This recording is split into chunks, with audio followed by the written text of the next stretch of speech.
Hoy nos adentramos en la figura de uno de los pensadores más, pero que más influyentes de toda la historia, Aristóteles. Su reputación llegó a ser tan colosal que durante siglos se le conocía, sin más, como el hombre que lo sabía todo. Y bueno, vamos a intentar descubrir por qué. A ver, para que nos hagamos una idea, su influencia fue tan grande que durante más de 1000 años ni siquiera hacía falta decir su nombre. O sea, cuando Dante, en su Infierno, se refería a el maestro, todo el mundo sabía de quién estaba hablando. Y pasaba lo mismo cuando los eruditos mencionaban a el filósofo. Es que no había otro, era él. Pero entonces, ¿qué tenía esa mente? ¿Cómo es posible que un solo hombre sentara las bases de la lógica, de la biología, la ética, la política, vamos, de prácticamente todo lo que vino después? Esa es la gran pregunta que va a guiar este análisis. Bueno, pues para entender al maestro, lo primero es mirar al alumno, porque su viaje, su historia, comienza a la sombra de otro titán del pensamiento griego, nada menos que Platón. Es que su padre, Nicómaco, no era un médico cualquiera, ¿qué va? Era el médico personal del mismísimo rey Amintas III. Y esto es clave, porque significa que Aristóteles no solo creció rodeado de medicina, de observación, sino también muy cerca del poder. Y claro, se dice que esas vistas al mar de su infancia seguramente tuvieron mucho que ver en su fascinación por el mundo natural, por la biología. Total que con 17 años lo envían a Atenas, nada más y nada menos que a estudiar a la Academia de Platón, que era, el centro intelectual del mundo en ese momento. Pero ojo, que no fue un estudiante cualquiera. Pasó allí 20 años, 2 décadas, y se convirtió en el alumno estrella. Tanto que le pusieron apodos como la mente o el lector. Da una idea de su capacidad y de sus ganas de devorar, literalmente, todo el conocimiento que caía en sus manos. Y aquí es donde llega la gran ruptura intelectual entre maestro y alumno. A ver, para Platón, la realidad de verdad, la importante, estaba en el mundo de las ideas, algo superior, invisible. Pero Aristóteles, con esa mentalidad que ya apuntaba a lo científico, dijo, no, la verdad está aquí, en este mundo, el que podemos tocar, oler, observar. Su enfoque era totalmente al revés, de abajo a arriba, partir de lo que vemos para entenderlo todo. Y esta cita lo resume todo.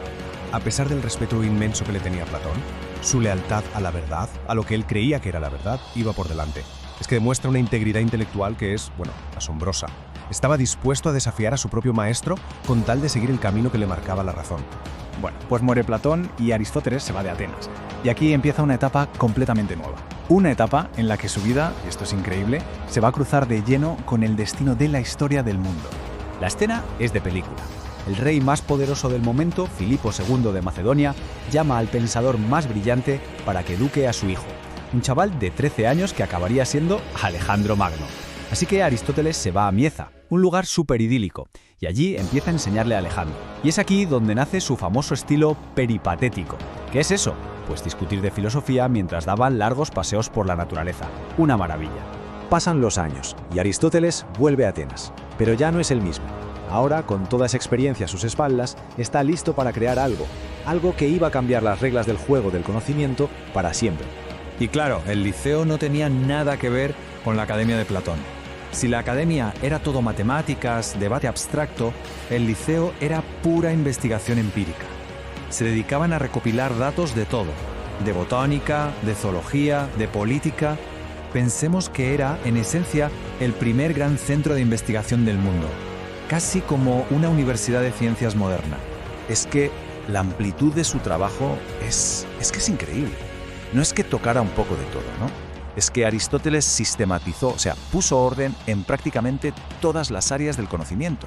Creó los cimientos y hasta el vocabulario para disciplinas que se han estudiado durante los 2000 años siguientes. Es una locura, si lo pensamos. Y si nos metemos en su ética, en el centro de todo está este concepto, la eudaimonia. Para Aristóteles, el objetivo de la vida no es simplemente ser feliz en el sentido de pasarlo bien. No. El objetivo es alcanzar el máximo potencial como ser humano, florecer. Y eso, según él, solo se consigue a través de la arete, que es la excelencia, la virtud en la acción.